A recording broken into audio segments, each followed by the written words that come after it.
Hey everybody, welcome back. We're here in the truck, and so it's been interesting these last few days and all the stuff that's going on, and there's a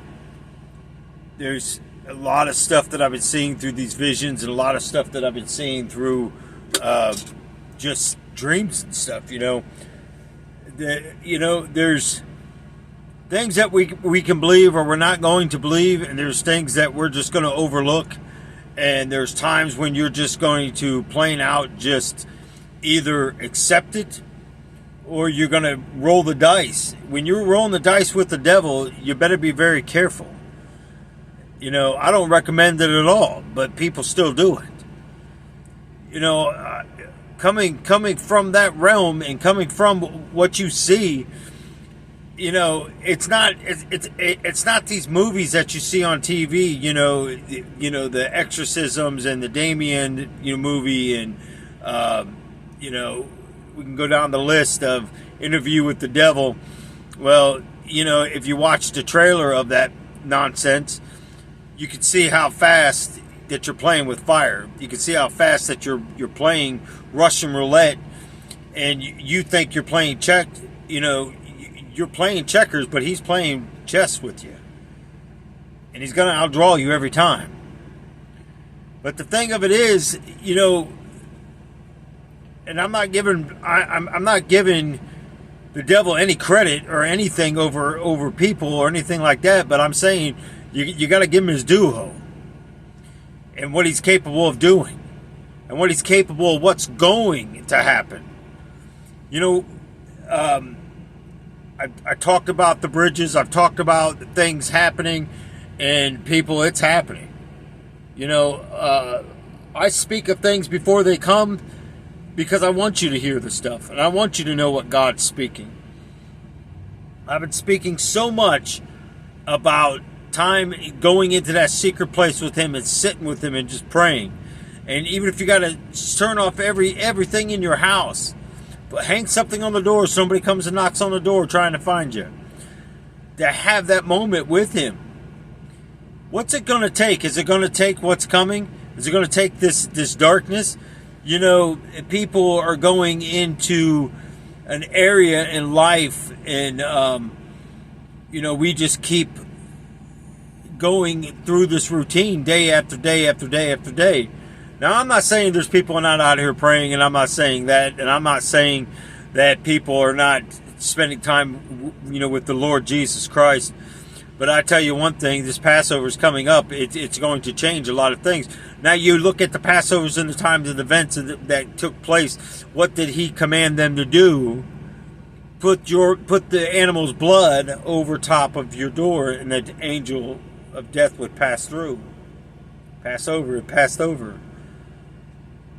Why don't we do this today? Because Jesus' blood was shed. He was that lamb. Now, I know some of you are probably sitting here thinking about this going, wow, I never thought of that before. Well, me neither, until He told me. You look at every event that's taken place in Jesus, how He's been in place with everything. You look at the crucifixion. You look at the time, the 3 days of darkness. When he went in, what did He go into? He took all sin upon Him. It turned dark. He took all sin. He surrendered His life. They took Him down from the cross. They put Him in the grave. He left all sin in that grave. He defeated the grave. He then went out, went into hell, defeated it, grabbed the keys, locked the gates, and walked out victorious. But that still wasn't enough. He said, I shall go now and prepare a place for you. Think about what He said to Pontius Pilate. When Pontius Pilate said, are you the king? Think about what He said. If this was my kingdom, then my people would come and defend me. Well, let's stop there for a split moment. How many of you really truly believe in Jesus Christ? How many of you truly say, here I am, Lord? How many of you? But we don't defend Him. Oh yeah, I confess. No. We don't defend him. but we want to be part of his kingdom, but we don't defend him. You understand? Jesus is spoke about so many times, but it's taken out of so many equations. Because we don't even speak about him that much. A lot of people are afraid to. I was watching a video that was sent to me by a guy, and he sent this video over, and he said, take a look at this. And the guy was doing just random interviews with people. He'd walk down there. He was going up to churches, people coming out. Hi, how you doing? Do you believe in the Lord Jesus Christ? And they said, yes. Are you willing to defend him? If someone's standing there going to take your life. Instant quiet, people. Well, if we're that afraid of someone just standing there with a gun and pointing the gun at your head, saying, if you confess him, I'm going to put this bullet in your head. What do you think is going to happen when you don't have that mark? They're going to take your head off. Better hope you're one of the first few. Because when they stop sharpening that sword, it's going to be hit, and another hit, and another hit until it finally comes off. You may say, Nelson, I don't believe that. Well, that's fine. I'm going to tell you the same as I've been saying on these videos over and over and over. You don't have to believe to see it, but you're going to believe it when you see it. Now, you know, I keep telling you guys about them videos, you know, that vision and stuff that I went through going into New York and taking groups of people down, taking more groups of people down. That little girl that ran out in the middle of the desert in the middle of the night, and I watched them come chasing, and I ran out there as fast as I could to swoop her up to get her back into the cave. And the whole time, that little girl, as I'm holding her running, is whispering to me, please don't let them take me. I said, do you see them? And she said, yes. I mean, like literally, do you see them? And she said, yes. I mean, oh, how close are they to us? She said, pretty close. See, I don't care how fast you are. I don't care what you think you know. I don't care how many weapons you have. I don't care what you think you're going to be able to do. Because, let's face it, the devil's got 7 years. Now, whether it's like what the Bible says in the very beginning of Genesis, it took one day was 1,000 years. Well, we know we got 365 days in a year, unless it's leap year. But let's just leave it at the 365 days. So 365 days, and I've spoken this before on different videos. 365 days. If one day is 1,000 years, you got 365 years for 1 year. Now you times that by 7, and what do you got? Can you imagine? For the grace of God, and I'm hoping it's regular calendar years that we go off of, just 365 and times that. My goodness, people. But you think about Lucifer and what he's going to do. Seriously.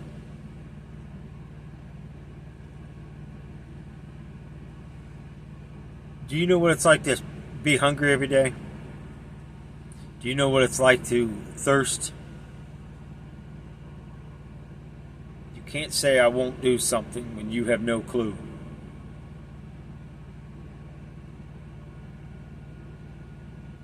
You'd be surprised what you do.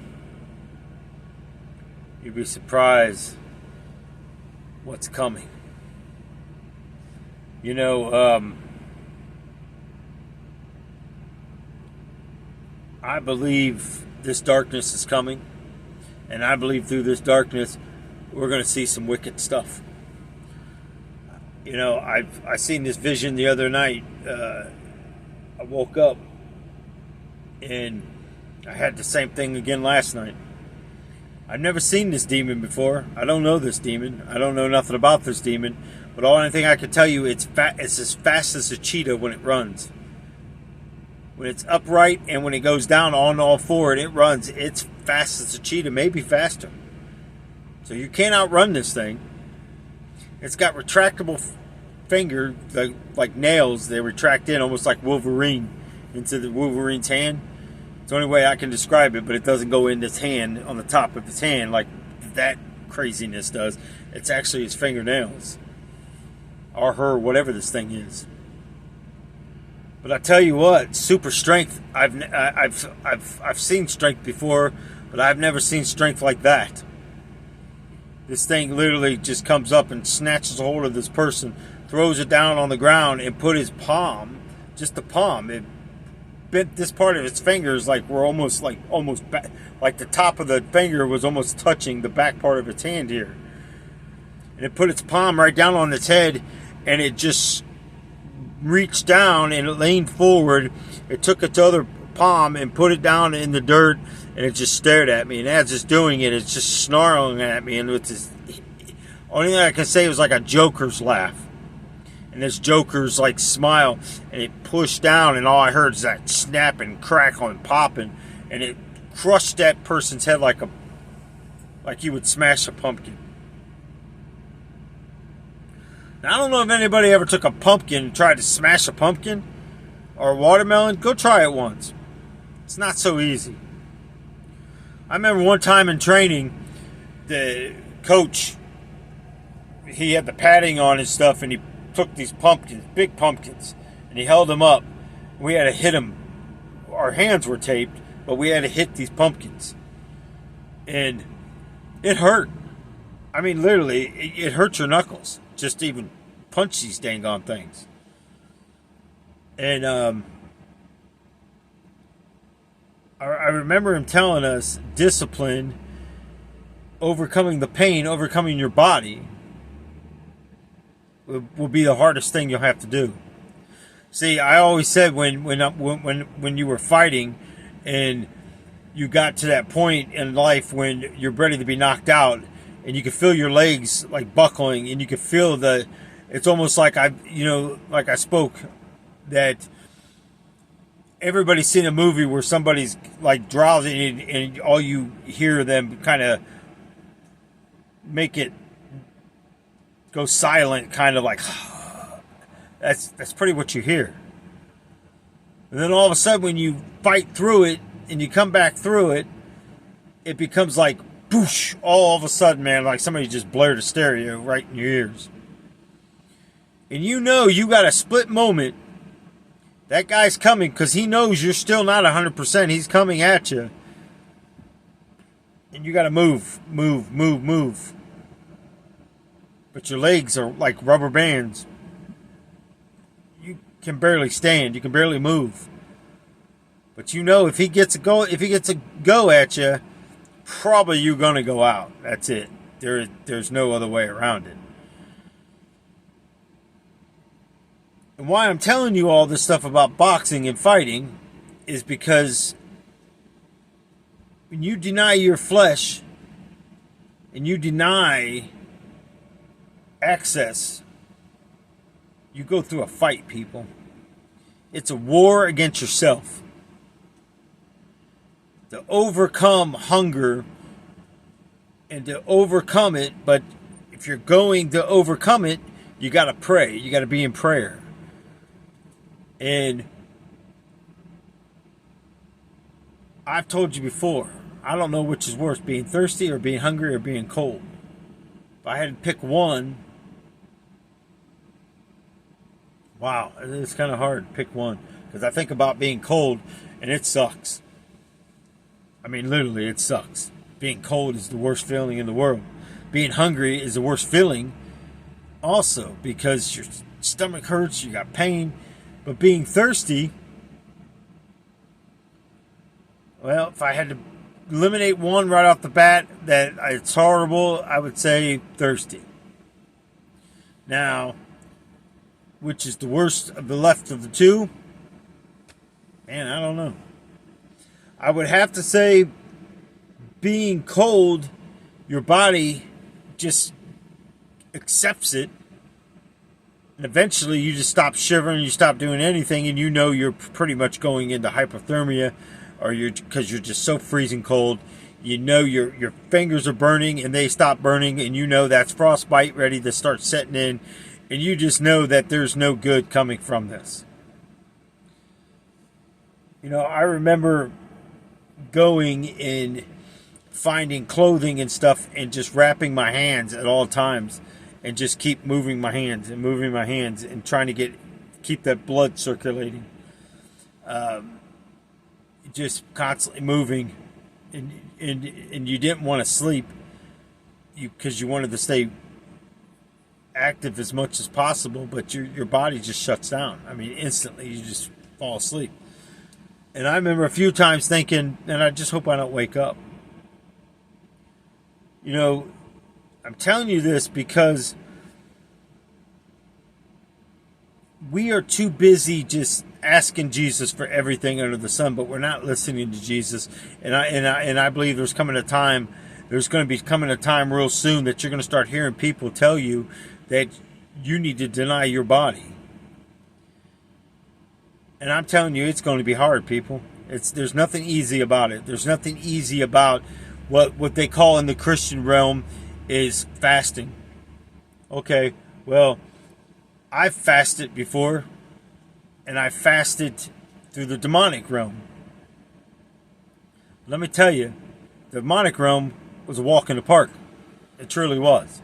When you fast for Jesus, it is intense.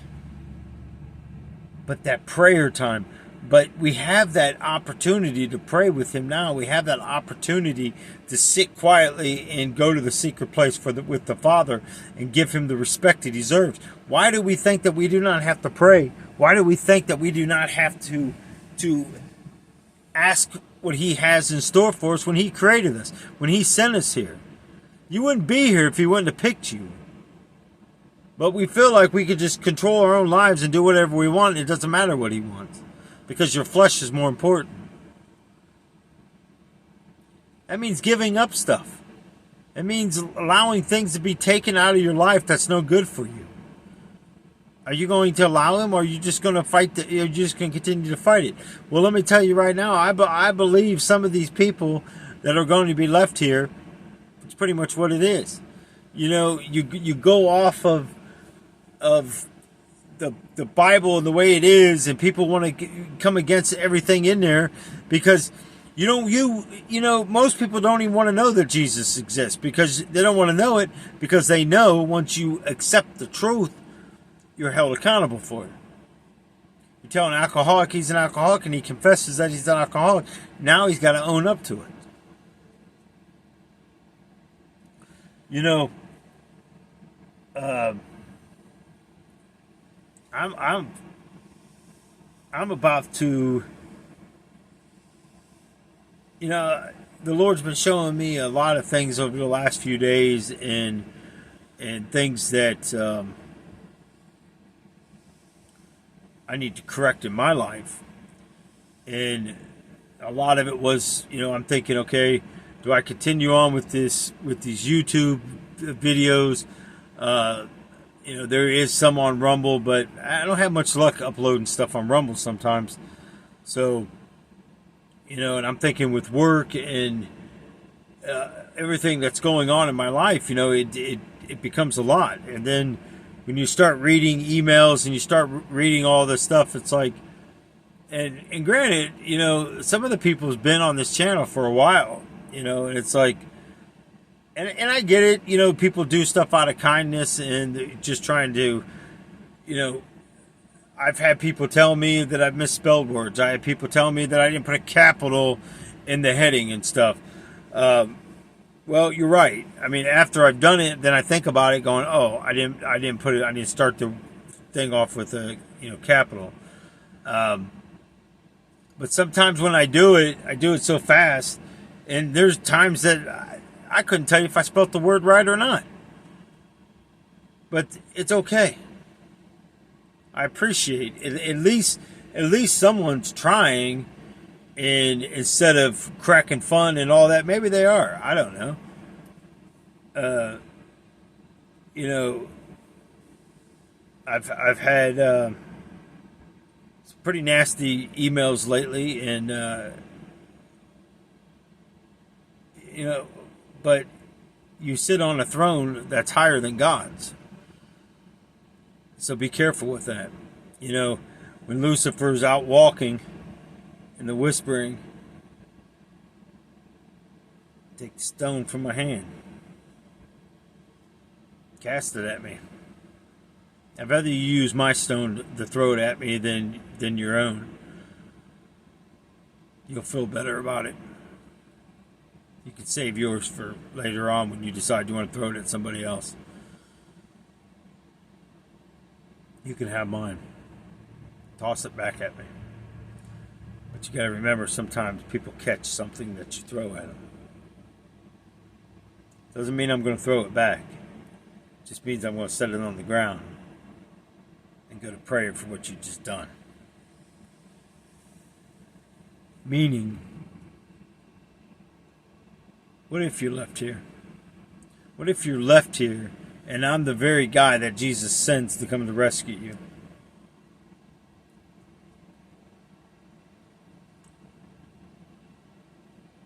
So you got to understand something.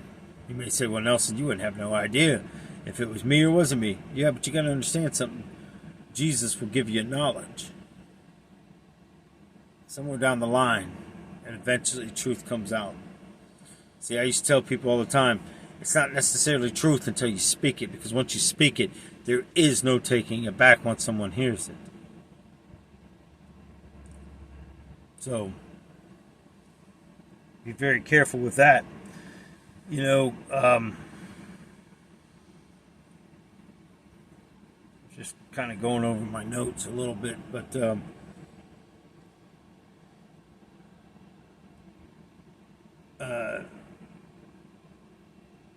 you know,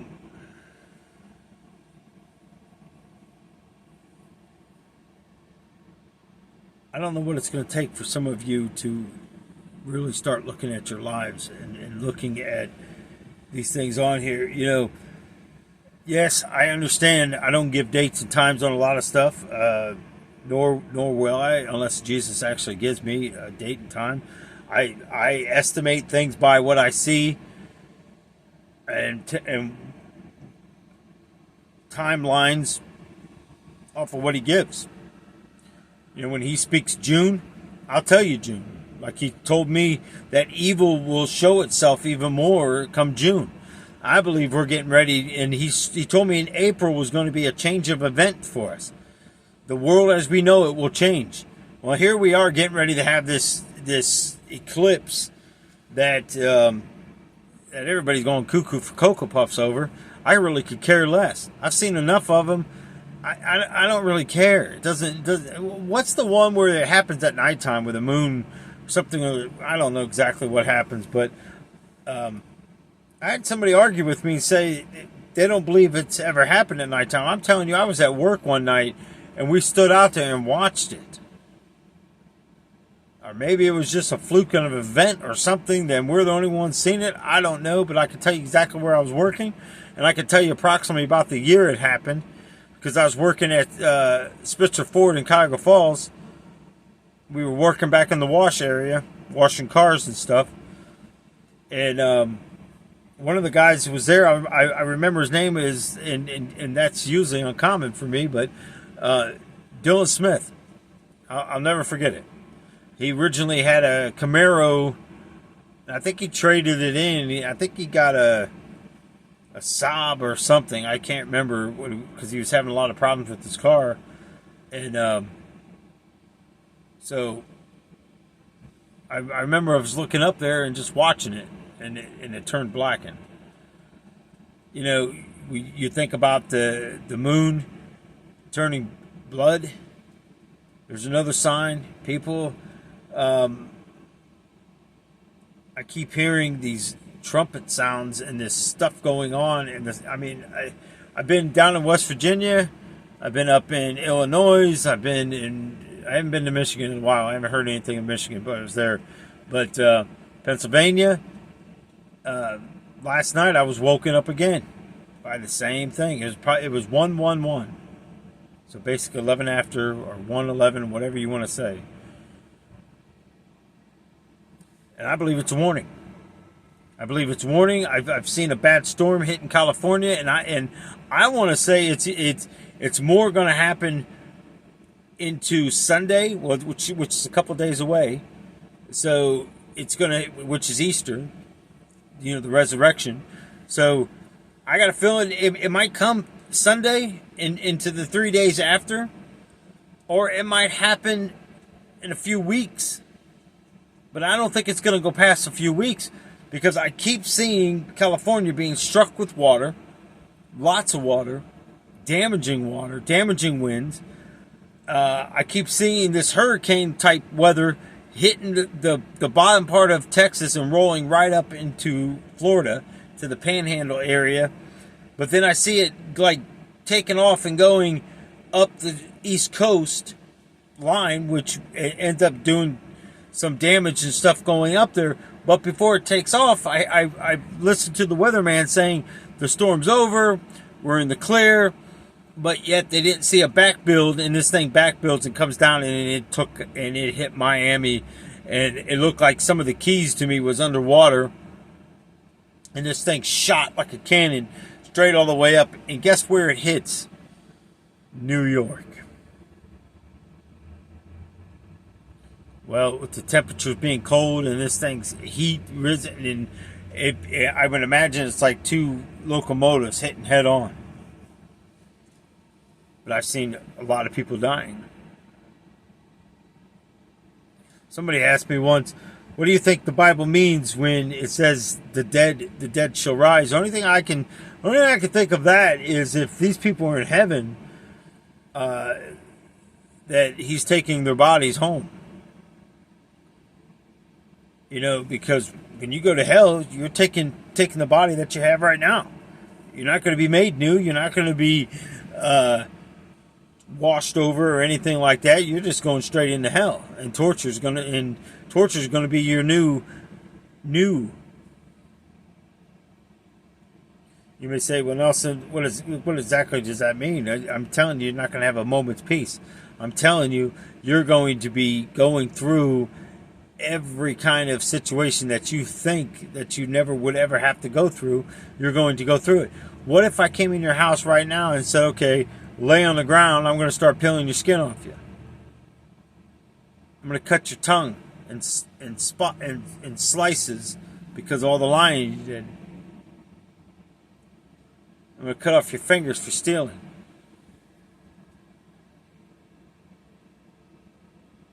Maybe it's true. Maybe it's not. You're about to find out, aren't you? Well, no, Nelson, I want to go to heaven. Well, I'm once saved, always saved. I've got my golden ticket. I'm ready to go. Your golden ticket don't mean nothing.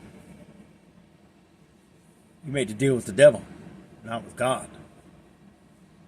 See, God doesn't control us. God doesn't make us into puppets.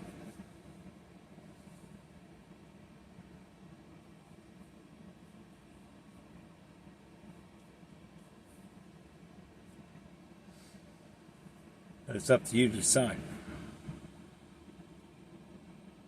It's up to you to decide if you're going to seek God in these next few days and ask Him to examine you while you examine yourself. Or are you just going to overlook what's there and go on and continue on doing what you're doing? So let me know how that works out for you.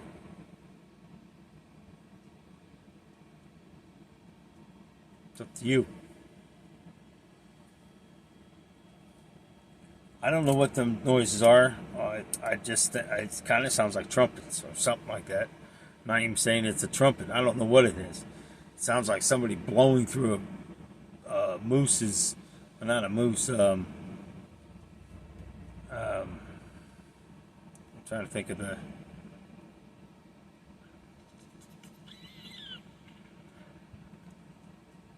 maybe like a cow horn or something like that. One of the bull horns. I don't know, but it's definitely something unexpectable is coming. And, I keep feeling to go into this time that I've been praying a lot. I've been trying to have myself examined as I'm examining myself to see if there's anything that's in me. And you'd be surprised some of the stuff that pulled up that I've been thinking I can hide it from God. Well, yeah, I know what you're thinking. The same thing as I was thinking after I was thinking that. I can't hide nothing from Him.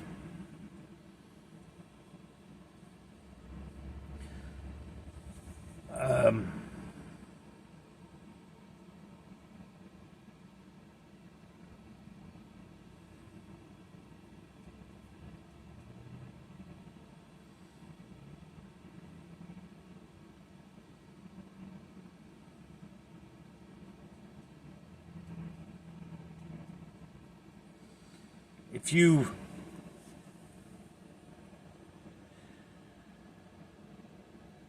stood, I'm trying. I understand what he's saying, but I'm trying to put it in the best way that I can explain it to you. And that's what I was listening to. I was listening to him trying to.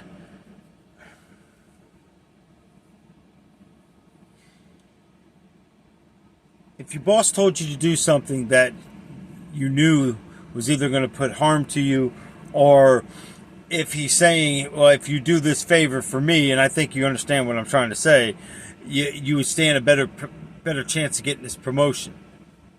Well, you already know being blackmailed is the wrong way to go with anything, hopefully. But some of you probably would do it. Because you're living, because you're living that worldly way. Doing something dishonest, you may think, well, hey, it's not my company, I don't care. They're paying me, they're asking me to do it, I'm going to do whatever they want me to do because I'm not willing to lose my job. Well, I spoke about this before too. It's in the movie Courageous. You should watch it. If you're a follower of Christ, then you better be legit. It's best not to even be a teacher or anything if you cannot maintain what Jesus expects from you.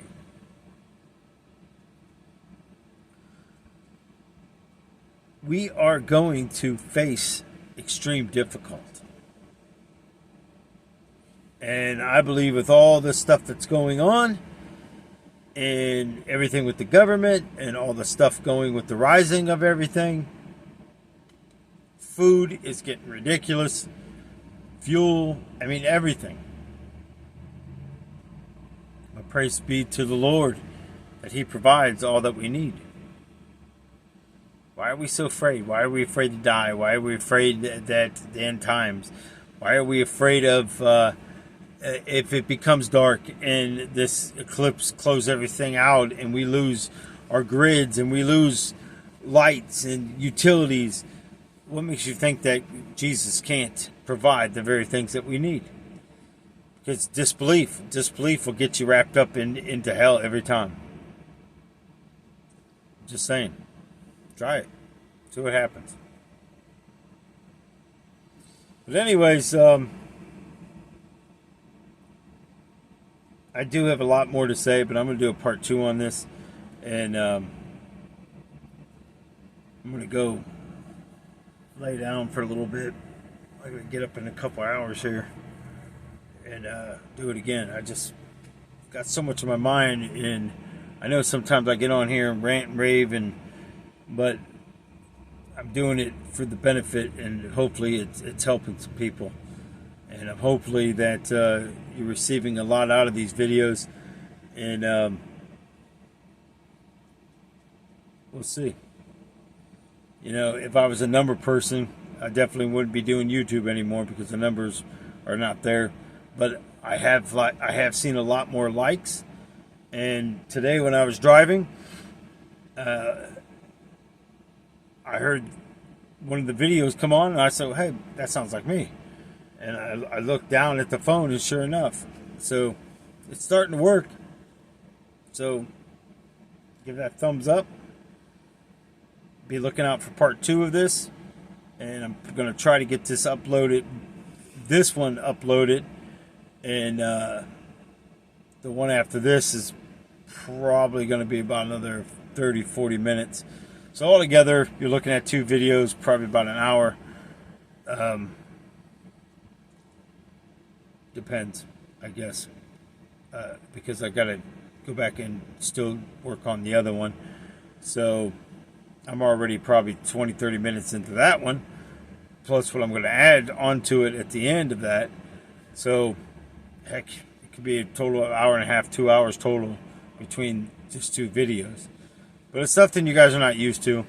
So again, if you watch it all, great. I hope you guys do stay to the end and watch these videos, and I hope you start getting something out of these videos. So that being said, God bless you guys. Love you. Till the next one.